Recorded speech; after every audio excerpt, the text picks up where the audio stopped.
it! Paimon never thought she'd see you two together. Nice to see you again, Traveler and Paimon. Oh, we're not interrupting anything, are we? Not at all. I wasn't in the middle of an interview or anything.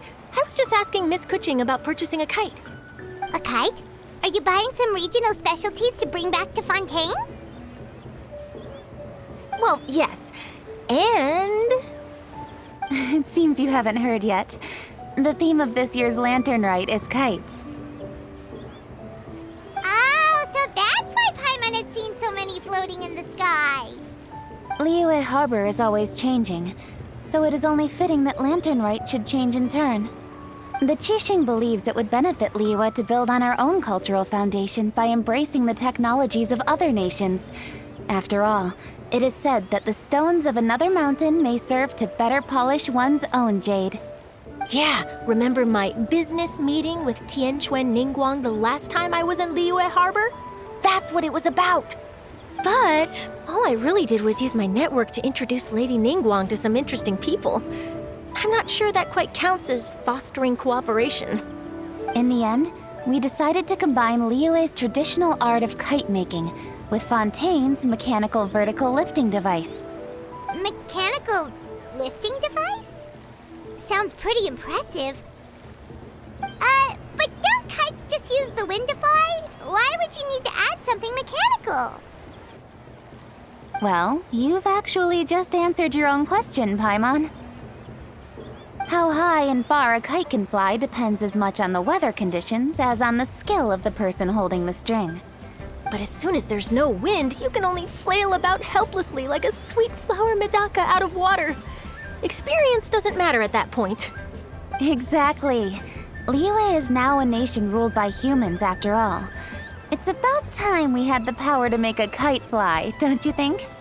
Plus, the easier we can make it to enjoy, the more people will want to participate.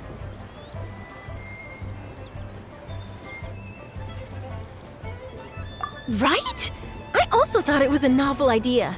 Plus, it shouldn't cost much to do. With Miss Charlotte's help, everything has gone smoothly. Our new mechanical kites are already available to purchase from a stall in the harbor. We're having trouble keeping up with demand. We also gave quite a bit of thought to the price. We didn't want it to be too much more expensive than a traditional kite. Cool! Turns out you two and Ningguang like playing with toys just as much as Paimon! Toys? They're not exactly toys. You see, Miss Kuching, that does seem to be everyone's first reaction. Although kites are one of our most time-honored cultural relics, outside of their use in certain ceremonies, I suppose they're considered playthings more than anything now. But to me, there's so much more than that. Think for a second about how remarkable it is that a flimsy paper kite attached to a string has the capacity to touch the sky. It is this light piece of paper that also carries the weight of Liyue's cultural traditions. There's an old poem that goes, "O kite born of paper, flying true and sound, a lone traveler wanders, just waiting to be found."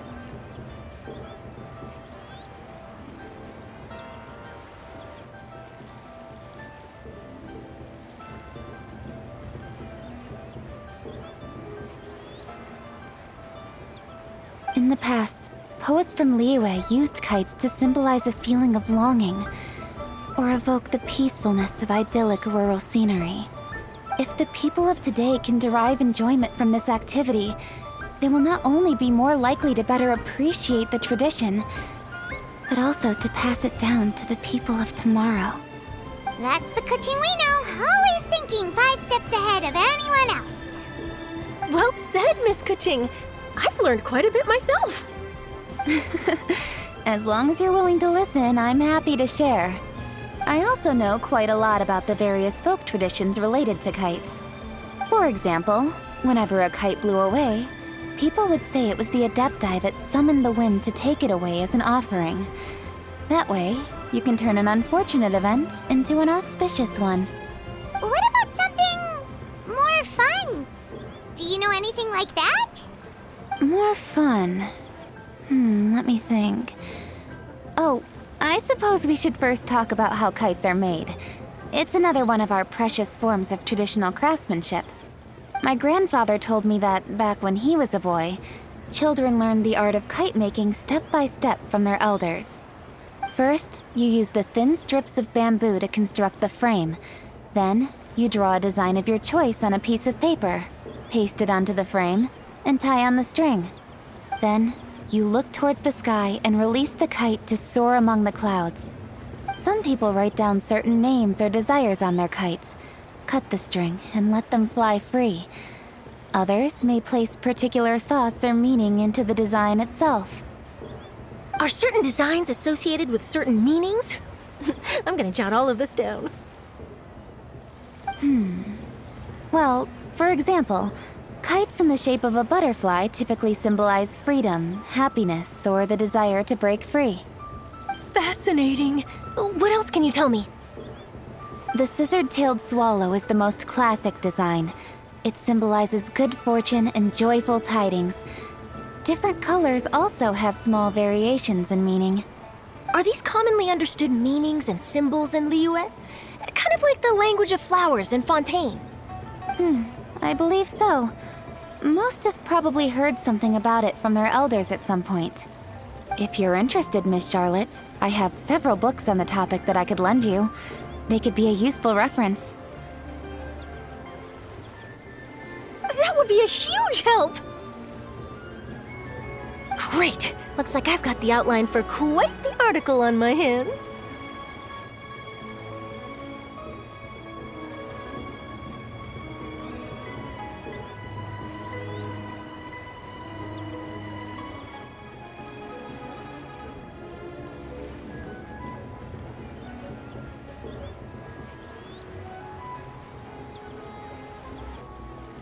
Perfect! We're gonna take a look around.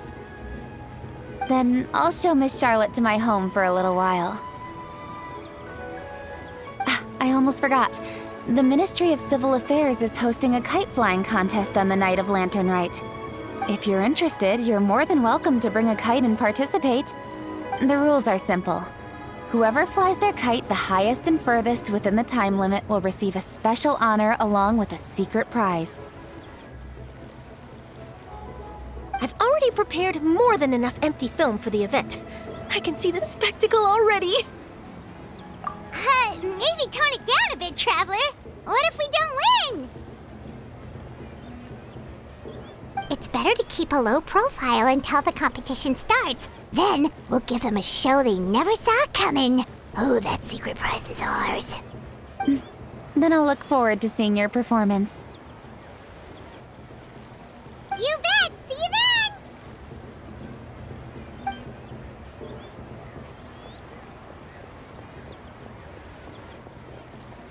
Wait, Traveler? Take a peek to your right.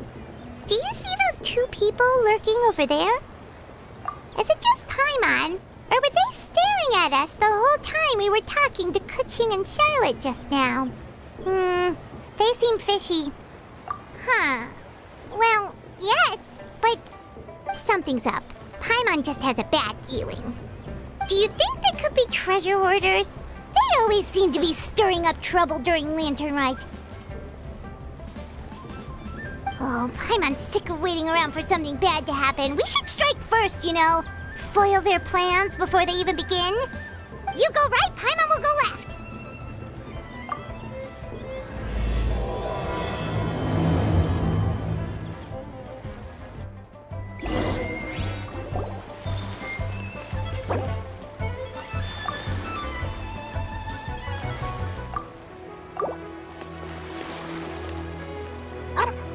Oh. It is with such an air of urgency that you appear before us. Your comportment suggests you believe us to have committed some heinous crime. Perhaps you could enlighten us as to your intentions. Whoa, where did this fuddy-duddy come from? You should be the one doing the enlightening, buddy. Don't think we didn't notice you eavesdropping. One look and we could tell you were up to no good. Tell us everything, starting with your name! One bears no secrets before two such as yourselves. You stand in the presence of the mighty and illuminated Adeptus, Moon Carver. For the purpose of this foray into the mortal realm, however, you may address one as Hojong.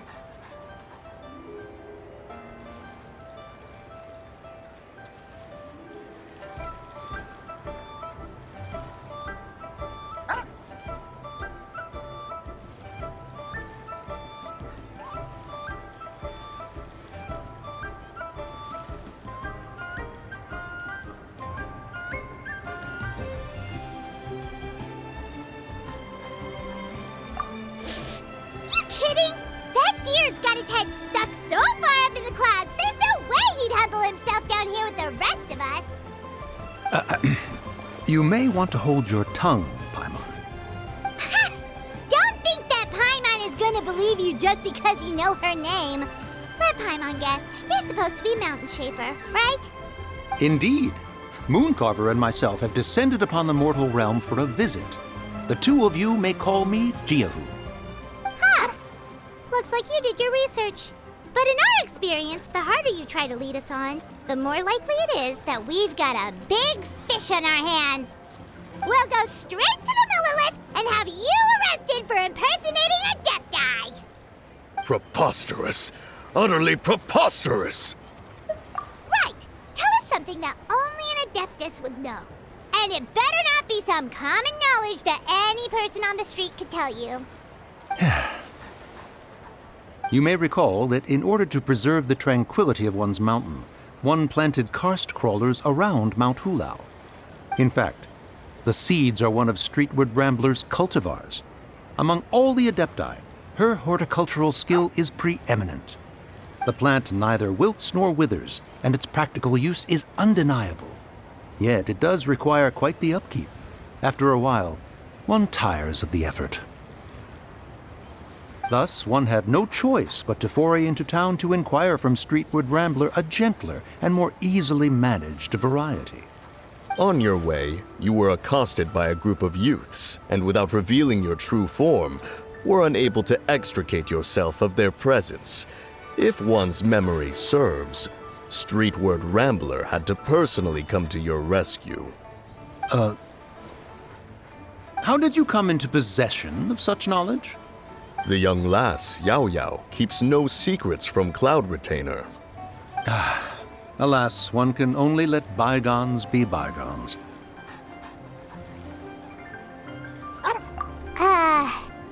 That might have been more detail than we needed. Seems like you two are the real deal, and Paimon's sorry for suspecting you.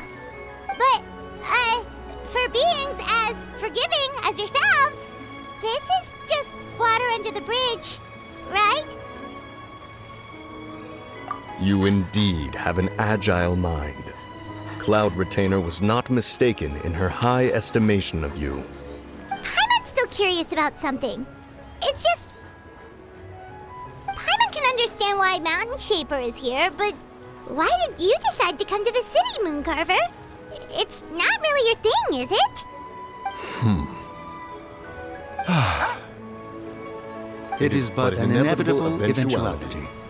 Long have the mountains remained strangely idle since Cloud Retainer's move to Liyue Harbor. With Lantern Rite near at hand, one would expect Cloud Retainer to provide us with an account of the festivities in advance. Yet to this day, she has failed to appear. Cloud Retainer is hardly the forgetful sort. One must never rest idle in the face of that which demands action. And since our acquaintances dwell in Liyue Harbor, we had to travel here in human form to avail ourselves of their aid, Cloud Retainers in this case. But a moment ago, one heard you speak of a mechanical kite of sorts. It appears the essence of the situation has hitherto revealed itself. Now it is time for one to retire back to one's abode. Huh. So, you're not looking for Cloud Retainer anymore? Perhaps there are aspects of Cloud Retainer's temperament that remain opaque to young Paimon. Given one's understanding, one can only imagine the anger that now consumes her. Cloud Retainer is of a proud and arrogant disposition. She holds the belief that her skill in mechanics surpasses that of all others. One can be quite certain it is hardly with an open mind that she regards the arrival of this new technology. One surmises that she has shut herself away, refused all company, and buried herself in the study of her own creations. To call on her would only invite her rebuke. However, if you do happen to cross paths with her over the next few days, do pass along one's regards. Sure, leave it to us. Have a safe trip back, enjoy the scenery, and happy lantern ride! Thank you for your kind words. We shall now depart.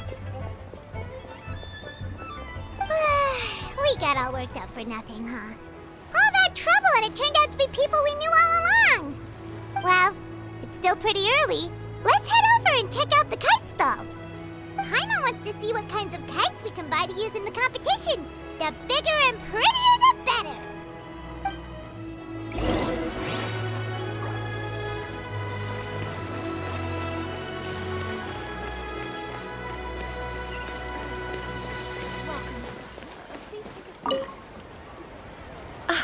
Welcome! Are the two of you looking to buy a kite? Would you like me to go over the different designs?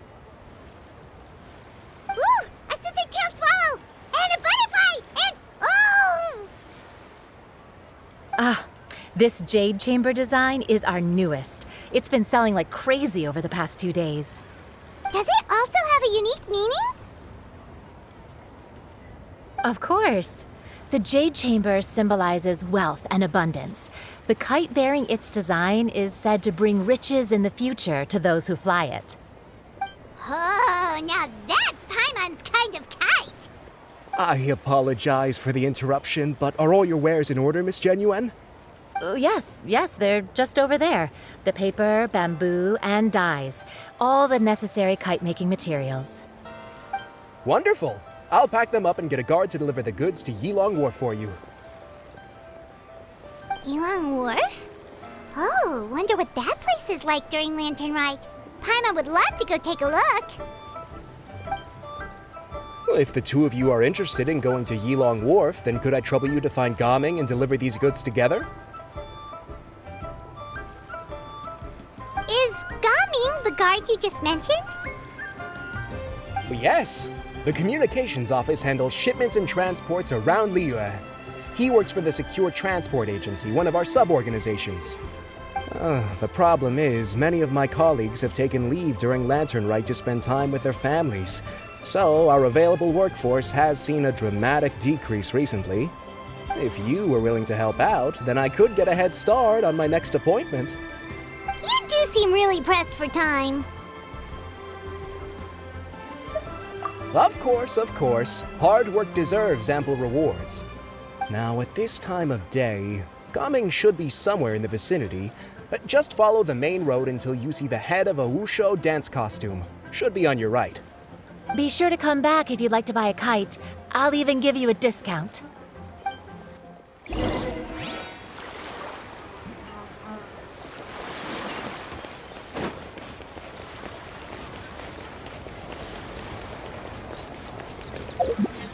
Once.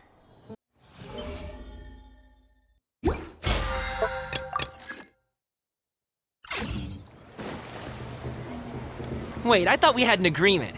Loser buys dim sum tomorrow? Look at you, scowl like that for much longer and your face might stay that way. Hey now, don't be upset. How about this? You extend the invitation, and I'll pay. No way, Gaming. You're always the one picking up the tab. I'm not trying to be a sore loser. I just didn't expect you to come from behind to win like that. That was nothing. All in a day's work, friend. Perfect, Gaming is here. Sorry to interrupt, Gaming. We just spoke to a guy from the communications office who needs you to deliver some goods to Yilong Wharf. Oh, that must have been Longzhou. Looks like I've got work. Gotta go. Sure, go do your thing. Let's have a rematch when you get back. I won't let you win so easily next time.